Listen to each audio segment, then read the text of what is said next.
माँ सरस्वती बनाम सावित्रीबाई फुले शिक्षा की देवी कौन।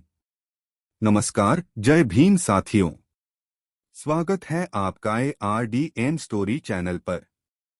आज हम एक बेहद महत्वपूर्ण और विचारोत्तेजक विषय पर चर्चा करने जा रहे हैं। माँ सरस्वती बनाम सावित्रीबाई फुले शिक्षा की देवी कौन। भारत में जब भी शिक्षा की बात होती है तो सबसे पहले एक नाम लिया जाता है, माँ सरस्वती। हजारों सालों से हमें यह सिखाया गया कि सरस्वती ज्ञान की देवी हैं और यदि हमें बुद्धि और विद्या चाहिए तो उनकी पूजा करनी होगी। हर साल सरस्वती पूजा पर लाखों छात्र छात्राएं कलम, किताब और वाद्य यंत्र उनके चरणों में रखते हैं ताकि वे विद्या प्राप्त कर सकें। लेकिन क्या कभी आपने सोचा है कि क्या शिक्षा सिर्फ देवी की कृपा से मिलती है या इसके लिए संघर्ष करना पड़ता है? क्या माँ सरस्वती ने किसी को शिक्षित किया या फिर सावित्रीबाई फुले, जिन्होंने लाखों बहुजन महिलाओं को शिक्षा दी, असली शिक्षा की देवी हैं? आज हम ब्राह्मणवादी मिथकों और बहुजन इतिहास के इस टकराव को तर्क और तथ्यों के आधार पर समझेंगे। तो दोस्तों, इस वीडियो को अंत तक जरूर देखें और अपने विचार हमें कमेंट में बताएं। भाग 1, माँ सरस्वती का पौराणिक परिचय। सरस्वती शिक्षा की देवी या ब्राह्मणवाद की कल्पना। भारत में शिक्षा को एक दिव्य शक्ति के रूप में प्रस्तुत किया जाता है और इसके पीछे सबसे बड़ा नाम है माँ सरस्वती। सरस्वती कौन है और उनकी पूजा क्यों की जाती है? हिंदू धर्म ग्रंथों के अनुसार सरस्वती ब्रह्मा की पत्नी और ज्ञान, संगीत, कला और विद्या की देवी मानी जाती हैं। उनकी पूजा विशेष रूप से बसंत पंचमी पर की जाती है, जिसे विद्या आरंभ दिवस भी कहा जाता है। पुराणों के अनुसार सरस्वती के 4 हाथ होते हैं, जिनमें एक में वीणा, संगीत का प्रतीक, एक में वेद, ज्ञान का प्रतीक और 2 अन्य हाथ वरद मुद्रा में होते हैं।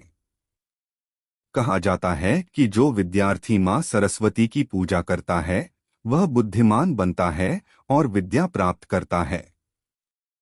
क्या सरस्वती ने किसी को शिक्षा दी? अब सवाल उठता है, क्या माँ सरस्वती ने किसी को साक्षर बनाया? क्या उन्होंने किसी शूद्र या दलित को पढ़ाया? क्या उन्होंने महिलाओं को शिक्षा दी? क्या उनके किसी शिष्य का नाम इतिहास में दर्ज है? इन सवालों का जवाब नहीं है, क्योंकि सरस्वती एक पौराणिक कल्पना मात्र हैं, जिनका वास्तविकता से कोई लेना देना नहीं है। ब्राह्मणों द्वारा सरस्वती का उपयोग कैसे किया गया? प्राचीन काल से ब्राह्मणों ने शिक्षा पर एकाधिकार बना रखा था। गुरुकुलों में केवल ब्राह्मण, क्षत्रिय और वैश्य वर्ग को पढ़ने की अनुमति थी। शूद्रों और दलितों को शिक्षा प्राप्त करने की सख्त मनाही थी। यहाँ तक कि अगर कोई शूद्र गलती से भी संस्कृत पढ़ लेता तो उसकी जीभ काट दी जाती थी। इसलिए अगर सरस्वती वास्तव में शिक्षा की देवी होती तो क्या वे सबको समान शिक्षा नहीं देती? यहाँ से हमें यह समझ में आता है कि सरस्वती का ज्ञान की देवी होना केवल एक धार्मिक प्रचार है, जिसका वास्तविक शिक्षा से कोई संबंध नहीं है। भाग 2, सावित्रीबाई फुले असली शिक्षा की देवी। सावित्रीबाई फुले कौन थीं? अब अगर हम असली शिक्षा की देवी की बात करें तो वह कोई पौराणिक देवी नहीं बल्कि एक महान क्रांतिकारी महिला थीं, सावित्रीबाई फुले। सावित्रीबाई फुले का जन्म 3 जनवरी 1831 को महाराष्ट्र के नायगांव में हुआ था। वे भारत की पहली महिला शिक्षिका थीं। उन्होंने दलितों, शूद्रों और महिलाओं के लिए पहला विद्यालय खोला। जब समाज ने उन्हें गालियां दी, पत्थर फेंके, गोबर फेंका, तब भी वे शिक्षा देने से पीछे नहीं हटीं। सावित्रीबाई फुले के संघर्ष। जब सावित्रीबाई फुले ने महिलाओं और दलितों को पढ़ाना शुरू किया तो ब्राह्मणों ने उनका जबरदस्त विरोध किया। जब वे स्कूल जाती थीं तो रास्ते में उन पर गोबर और कीचड़ फेंका जाता था। उन्हें धमकाया गया, समाज से बहिष्कृत किया गया। लेकिन उन्होंने हार नहीं मानी और कहा, अगर लड़कियों को शिक्षा मिल जाएगी तो समाज की अज्ञानता दूर हो जाएगी। पहला, महिला विद्यालय और शिक्षा का अधिकार। 1848 में सावित्रीबाई फुले और उनके पति ज्योतिराव फुले ने पहला महिला विद्यालय खोला। यह विद्यालय सभी जातियों और धर्मों की लड़कियों के लिए था। पहली बार बहुजन समाज की लड़कियों को शिक्षा का अधिकार मिला। शिक्षा के लिए असली संघर्ष देवी नहीं, नायिका। सावित्रीबाई फुले कोई देवी नहीं थीं, लेकिन उन्होंने असली शिक्षा का प्रसार किया। उन्होंने पढ़ने और पढ़ाने का अधिकार दिलाने के लिए अपना पूरा जीवन संघर्ष में लगा दिया। अगर हम शिक्षा की देवी की असली परिभाषा देखें तो वह सावित्रीबाई फुले हैं, क्योंकि उन्होंने साक्षरता फैलाई, लोगों को शिक्षित किया और एक नया समाज गढ़ा। अब तक हमने जाना कि मां सरस्वती केवल एक पौराणिक कल्पना है, जिन्होंने कभी किसी को पढ़ाया नहीं। सावित्रीबाई फुले ने वास्तविक शिक्षा आंदोलन चलाया और बहुजन समाज को शिक्षित किया। भाग 3, शिक्षा में ब्राह्मणवाद बनाम बहुजन आंदोलन। ब्राह्मणवादी शिक्षा व्यवस्था, शिक्षा का एकाधिकार। प्राचीन भारत में शिक्षा कुछ विशेष वर्गों तक ही सीमित थी। केवल ब्राह्मण, क्षत्रिय और वैश्य वर्णों को ही शिक्षा प्राप्त करने का अधिकार था। शूद्रों और महिलाओं के लिए पढ़ाई पूरी तरह से वर्जित थी। शिक्षा पर केवल ब्राह्मणों का नियंत्रण था। वेद, पुराण, उपनिषद आदि ग्रंथ केवल उनके लिए ही थे। गुरुकुलों में शूद्रों और दलितों का प्रवेश प्रतिबंधित था। अगर शूद्र, दलित या स्त्री गलती से भी संस्कृत ग्रंथों को पढ़ लेते तो उन्हें कड़ी सजा दी जाती थी। मनुस्मृति अध्याय 8 श्लोक 267 में लिखा गया है कि अगर कोई शूद्र वेद पढ़ने की कोशिश करे तो उसके कानों में पिघला हुआ सीसा डाल देना चाहिए। महिलाओं के लिए भी कहा गया कि स्त्रियों को पढ़ाने से समाज भ्रष्ट हो जाएगा। यही कारण था कि हजारों सालों तक बहुजन समाज को शिक्षा से दूर रखा गया। बहुजन शिक्षा आंदोलन, फुले, पेरियार और आम्बेडकर का संघर्ष। जब सावित्रीबाई फुले, ज्योतिबा फुले, पेरियार और बाबा साहेब आम्बेडकर जैसे महापुरुषों ने शिक्षा के लिए संघर्ष किया, तब ब्राह्मणवादी समाज ने इसका विरोध किया। 1. सावित्रीबाई फुले, बहुजन शिक्षा की पहली क्रांतिकारी। सावित्रीबाई फुले ने पहला महिला विद्यालय खोला, लेकिन उन पर कीचड़ और गोबर फेंका गया। उन्होंने लड़कियों को पढ़ाने के लिए भीख मांगकर स्कूल चलाया। उनका नारा था, विद्या बिना मति गई, मति बिना नीति गई, नीति बिना गति गई, गति बिना वित्त गया, वित्त बिना शूद्र गया। इतना सर्वनाश अज्ञानता के कारण हुआ। 2. पेरियार, ब्राह्मणवादी शिक्षा व्यवस्था का विरोध। पेरियार ने कहा कि शिक्षा पर ब्राह्मणों का नियंत्रण ही शोषण का मुख्य कारण है। उन्होंने मंदिरों के बजाय स्कूल और विश्वविद्यालय बनाने पर जोर दिया। उन्होंने संगठित होकर शिक्षा प्राप्त करने का नारा दिया। 3. बाबा साहेब आम्बेडकर, शिक्षा ही मुक्ति का रास्ता है।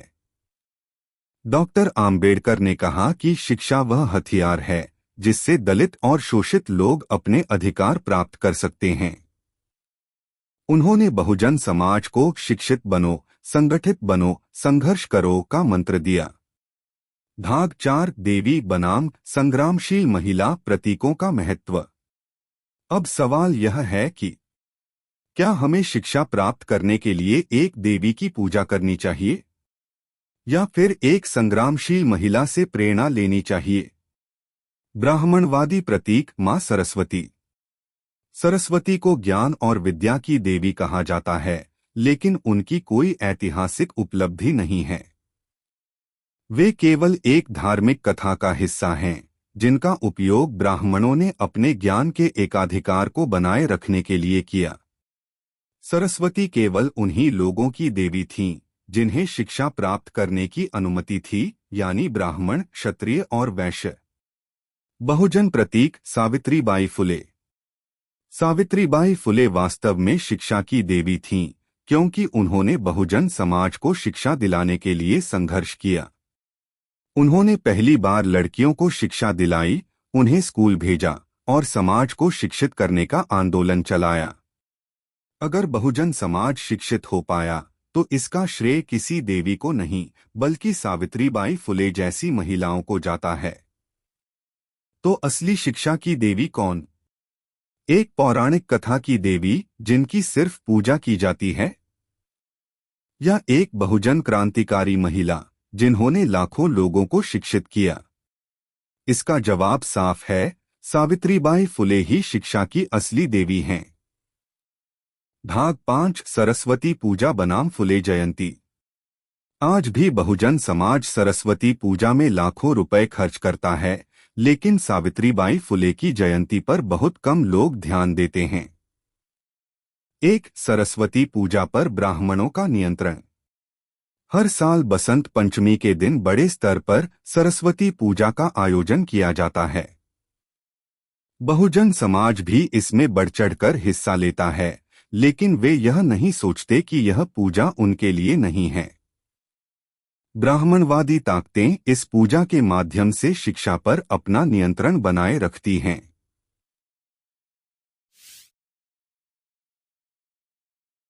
2 सावित्रीबाई फुले जयंती का महत्व। 3 जनवरी को सावित्रीबाई फुले की जयंती मनाई जाती है, लेकिन यह उतनी लोकप्रिय नहीं है।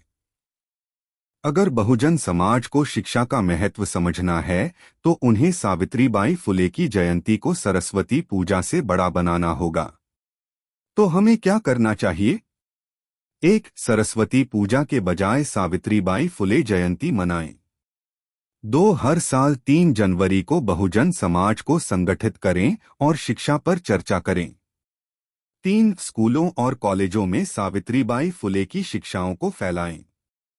निष्कर्ष: ब्राह्मणवादी व्यवस्था ने शिक्षा को एक पौराणिक देवी से जोड़कर अपने वर्चस्व को बनाए रखा। सावित्रीबाई फुले ने असल में शिक्षा का आंदोलन चलाया और बहुजन समाज को शिक्षित किया। अगर बहुजन समाज को आगे बढ़ना है तो उन्हें सरस्वती पूजा छोड़कर सावित्रीबाई फुले की जयंती मनानी होगी। हम आपसे सवाल पूछते हैं। 1 क्या आप अब भी सरस्वती पूजा करेंगे? 2 क्या आप सावित्रीबाई फुले को असली शिक्षा की देवी मानते हैं? 3 क्या बहुजन समाज सावित्रीबाई फुले की विरासत को आगे बढ़ाने के लिए तैयार है? कृपया कमेंट में अपना जवाब जरूर दें और इस वीडियो को ज्यादा से ज्यादा शेयर करें। और हमारे YouTube चैनल ARDM स्टोरी को सब्सक्राइब करें और बहुजन समाज की सच्चाई को जानें। धन्यवाद।